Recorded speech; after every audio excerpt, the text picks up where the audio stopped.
नमस्कार, मेरा नाम भाऊ तोरसेकर। आप देख रहे हैं प्रतिपक्ष। दोस्तों, अब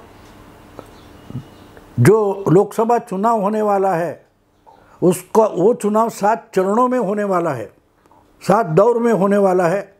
उसमें से पहले 2 चरणों के जो उम्मीदवार हैं उनके पर्चे दाखिल हो गए। अब कोई पीछे नहीं हट सकता या जो कुछ है, लेकिन नया कोई पर्चा नहीं भर सकता। हाँ, अगले 5 दौर के लिए पर्चा भरा जा सकता है। तो इतने चुनाव में हम अब बीचों बीच आ चुके हैं। 19 अप्रैल को पहला मतदान भी होना है और ऐसी परिस्थिति में सब मीडिया में या एनालिसिस में चर्चा किस बात की हो रही है? क्या बीजेपी सचमुच में एनडीए को 400 पार ले जाएंगी? मोदी, शाह, नड्डा मिलकर एनडीए को 400 पार कर सकते हैं? क्या बीजेपी सचमुच 370 पार करेगी, पहुंचेगी? 350 तो कर लेगी, क्या कर लेगी? चर्चा इस पर चल रही है। इस चुनाव की चर्चा पिछले जून महीने में जब शुरू हुई थी तो एजेंडा अपोजिशन का ये था कि हमें मोदी और बीजेपी को 200-250 से पहले रोकना है। बीजेपी और एनडीए को बहुमत से रोकना है। एनडीए हो या बीजेपी हो, इनको 272 के पास पहुंचने ही नहीं देना है। ये अपोजिशन का एजेंडा था। और मानो जितने कोई एनालिस्ट है जो खुद को एंटी बीजेपी मानते हैं, वो भी इसी पर चर्चा कर रहे थे। ये कैसे पॉसिबल है वो बात कर रहे थे। लेकिन अप्रैल महीना आते आते, चुनाव शुरू होते होते ये सब लोग भूल गए कि उनका एजेंडा क्या है। अब ये बीजेपी 350 पार करेगी क्या, 300 पार करेगी क्या, एनडीए 400 पार करेगी क्या, इस पर चर्चा कर रहे। तो इनका एजेंडा एक्चुअली मोदी और अमित शाह ने तय कर दिया। कहने का मतलब ये कि जो चर्चा चल रही मैं सुनता रहता हूँ, मुझे वो मान्य होता नहीं है, मैं उनसे सहमत बिल्कुल नहीं हूँ, लेकिन फिर भी सुनता हूँ क्योंकि उससे कुछ छोटी छोटी बातें जो हमारे भी दिमाग से निकल जाती है, वो शायद वो क्रिटिसाइज़ करते हैं, टीका टिप्पणी करते हैं, उससे मिल जाती है जिस पर हम सोचते भी नहीं। तो जो कोई टीका टिप्पणी करता है उस पर गुस्सा करने के बजाय उसको भी समझने की कोशिश करनी चाहिए। मैं ऐसे ही बहुत सुन रहा था तो बार बार कैसे हो सकता है, क्या हो सकता है, किसका परसेंटेज किस राज्य में कितना है, ये सब सर्वे आए, उस पर चर्चा चल रही थी एक किसी चैनल पर, मुझे याद नहीं। तो एक बात मैं सुन रहा था, ये खबरें, ये डिबेट सुन रहा था, तो उसमें बीजेपी के वोट इतने, यहाँ से इतने घट गए। अब देखो, बंगाल की चर्चा चल रही थी। पिछले चुनाव में बंगाल में ममता बनर्जी से सीधी टक्कर लेते हुए 42 में से 18 सीटें बीजेपी ने जीत ली, 22 सीटें ममता दीदी ने जीत ली, 2 कांग्रेस ने जीत ली। उनका वोटिंग परसेंटेज कितना था, अब कितना था, विधानसभा में कितना था, फिर जिला परिषद और लोकल इलेक्शन में कितना था, इस पर चर्चा चल रही थी। उसमें शामिल हुए एक पत्रकार ने एक बढ़िया बात बोली जो मेरे दिमाग में भी नहीं है। अब देखिए, जब हम कंपैरिजन करते हैं तो क्या बोलते हैं कि लोकसभा 5 साल पहले 19 की लोकसभा चुनाव में बीजेपी ने अचानक इतनी छलांग लगाई कि बीजेपी 2 सीटों से एकदम 18 सीटों तक पहुंच गई और 40% वोट, 40% वोट बीजेपी लेकर आई। 40-41 कुछ है, उससे 2% ममता के ज़्यादा थे। लेकिन 2 साल बाद जब विधानसभा का बंगाल में चुनाव हुआ तो बीजेपी का वोटिंग परसेंटेज घट गया था। वो 40-41 से 38% हो गया और ममता का वोटिंग परसेंटेज कुछ 3-4% बढ़कर कुछ 46 वगैरह % हो गया। यानी कि बीजेपी का वोट परसेंटेज लोकसभा से 2 साल बाद विधानसभा में 2-3% घट गया था। अब अभी जिला परिषद वगैरह जो लोकल चुनाव हुए तो वहाँ तो और घट गया। तो देखो वहाँ की जो बंगाल की एक महिला पत्रकार थी, वो उस डिबेट में बोल रही थी बीजेपी का वोटिंग परसेंटेज पिछले लोकसभा के बाद लगातार घट रहा है। तो ये दो, दूसरा पत्रकार था शायद विजय त्रिवेदी उनका नाम था, उन्होंने एक बढ़िया बात बोली। वो बोले आंकड़ों में आप देखोगे तो बीजेपी का परसेंटेज लोकसभा से विधानसभा में 2-3% घटा है, ये आंकड़े दिखाते हैं। लेकिन मैं मानता हूँ कि विधानसभा में बीजेपी के वोट लोकसभा से भी बढ़ गए।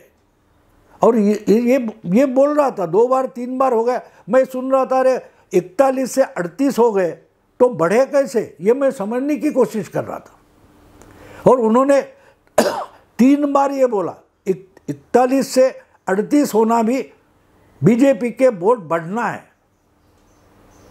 तो मैं ये सोचता रहा, उन्होंने एक्सप्लेन नहीं किया। जब मैं सोचता रहा तब उनके कहने का मतलब मेरे समझ में आया। उन्होंने एक बात तो बोली कि देखो लोकसभा में चुनाव होता है, मतदान होता है, तो लोग प्रधानमंत्री चुनते हैं, सेंटर की गवर्नमेंट चुनते हैं। और जब विधानसभा का चुनाव होता है तो लोग मुख्यमंत्री चुनते हैं, अपने राज्य में किस पार्टी की सत्ता हो उस पर मतदान करते हैं। इसलिए अगर बीजेपी का वोट लोकसभा में बढ़ जाता है तो 5 से 7-8% मोदी के कारण बढ़ता है। लेकिन विधानसभा में मोदी को चाहने वाले सब के सब बीजेपी को वोट देंगे ऐसा नहीं है। तो बीजेपी का वोट और मोदी का वोट मिलकर लोकसभा का वोटिंग होता है। लेकिन जब विधानसभा का चुनाव होता है तो मोदी का जो 7-8% है वो पूरा का पूरा बीजेपी को नहीं मिलता। हमने ये पिछले 2018 के राजस्थान के चुनाव में देखा था। क्या स्लोगन थी याद है आपको? 2018 के विधानसभा चुनाव में राजस्थान में स्लोगन क्या थी? मोदी तुझसे बैर नहीं, वसुंधरा तेरी खैर नहीं। यानी वो मतदाता ये मोदी को चाहता था, लेकिन उसका वसुंधरा के खिलाफ मत था, खुन्नस था। तो आप प्रचार को आए, हम आपका स्वागत करेंगे, लेकिन फिर से अगर वसुंधरा मुख्यमंत्री बनने वाली है तो हम बीजेपी को वोट नहीं देंगे। यही तो इस स्लोगन का मायने था।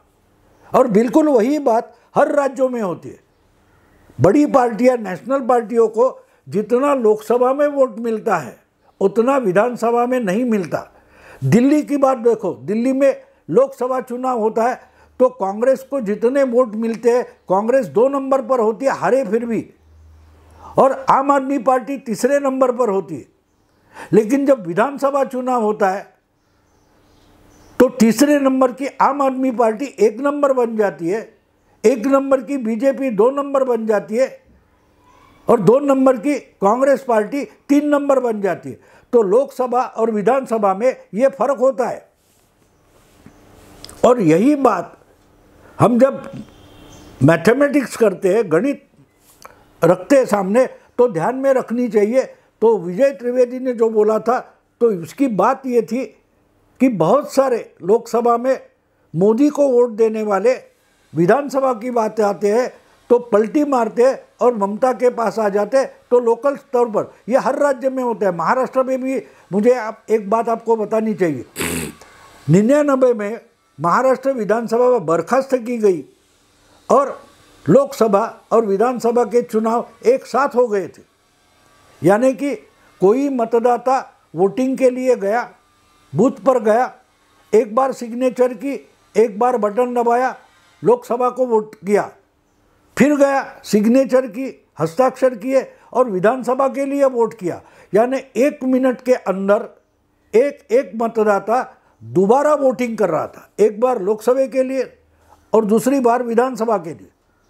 लेकिन जब नतीजे सामने आए तो नतीजे में कितना फर्क था दोस्तों?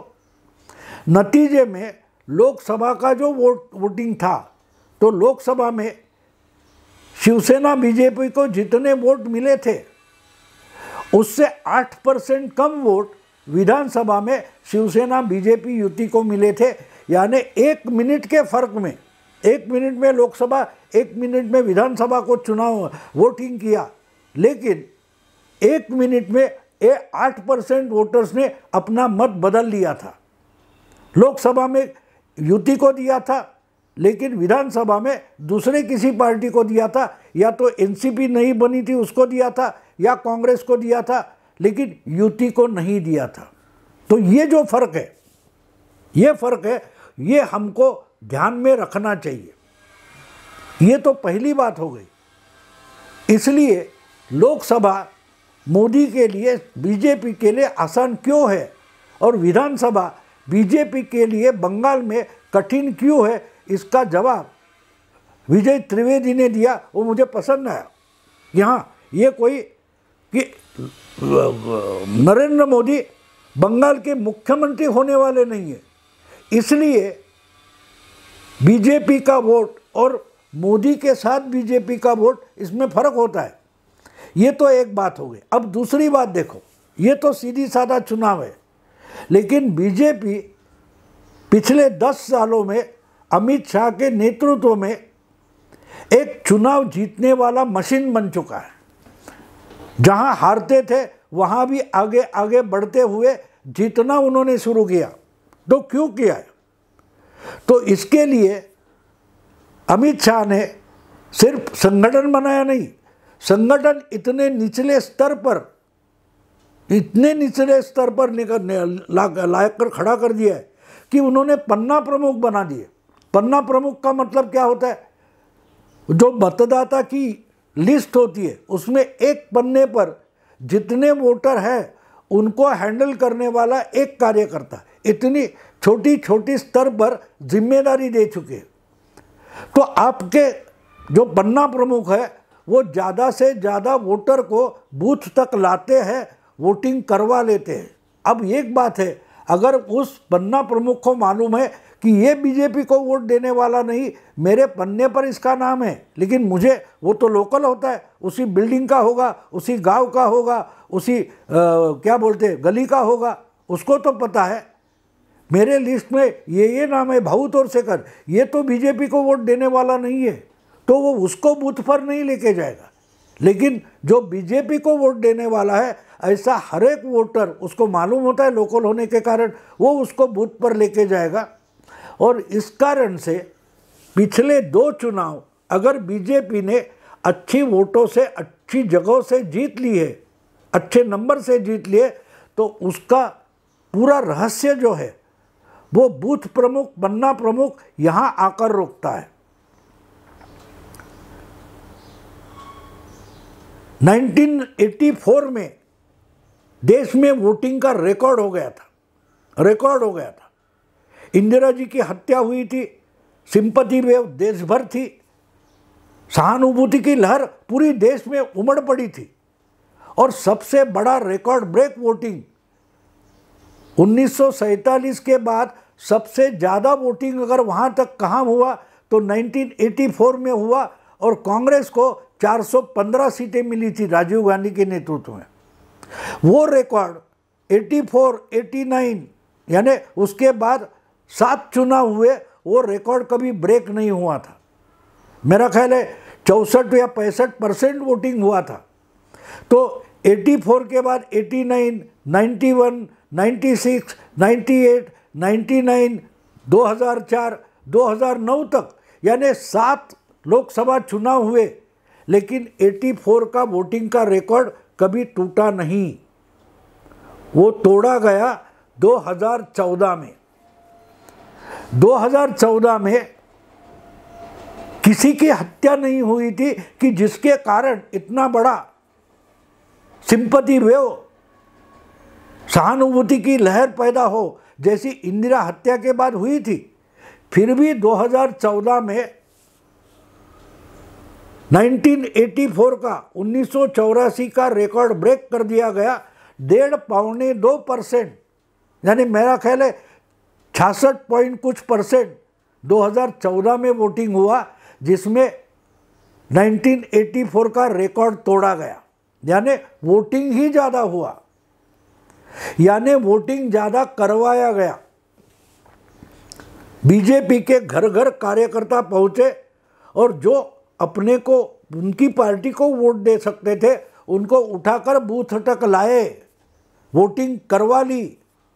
और इस कारण 2009 के आसपास जितना वोट बीजेपी का था वो 2014 में दुगुना हो गया। कांग्रेस के वोट कम नहीं हुए थे, वोटिंग परसेंटेज बढ़ा और बीजेपी के कार्यकर्ता ने ज़्यादा से ज़्यादा वोटर घर से निकालकर बूथ तक लाए और बीजेपी के वोट्स दुगुना हो गए। तो उसके बाद 2014 में बीजेपी ने अपना बहुमत पाया और उसके बाद अमित शाह बीजेपी के अध्यक्ष बने। तो उन्होंने अपनी पार्टी का कार्यकर्ता जो है वो घर घर में, गली गली तक, गांव गांव तक लेकर गए। पन्ना प्रमुख, बूथ प्रमुख, ऐसे अलग अलग उन्होंने पैतरे बनाए और एक ब्रह्मास्त्र बना लिया कि वोटिंग परसेंटेज बढ़ाओ, अपने को वोट देने वाले जो जो हो सकते उनका ध्यान रखो, उनको बूथ तक लेके आओ, वोटिंग परसेंटेज बढ़ाओ। 2014 में कुछ 2.25%, 84 से भी रिकॉर्ड से भी ज़्यादा वोटिंग हुई। लेकिन उसके 5 साल बाद 2019 में 2014 का भी रिकॉर्ड तोड़ा गया। 2019 में फिर से कुछ 1.5%, 14 से भी वोटिंग परसेंटेज बढ़ा। ये किसने बढ़ाया था? टीवी पर चर्चा करने वालों ने बढ़ाया नहीं। टीवी पर जोर जोर से आर्ग्यूमेंट करने वाले जो होते हैं प्रवक्ता, उन्होंने ये वोटिंग परसेंटेज नहीं बढ़ाया था। बीजेपी के जो पन्ना प्रमुख, बूथ प्रमुख वगैरह वगैरह निचले स्तर पर पहुंची हुई संगठन व्यवस्था है, उसने वोटिंग परसेंटेज बढ़ाया। तो टोटल बल्क वोटिंग जो है, एग्रीगेट वोटिंग है, वो बढ़ाने से अपने वोट बढ़ा लो।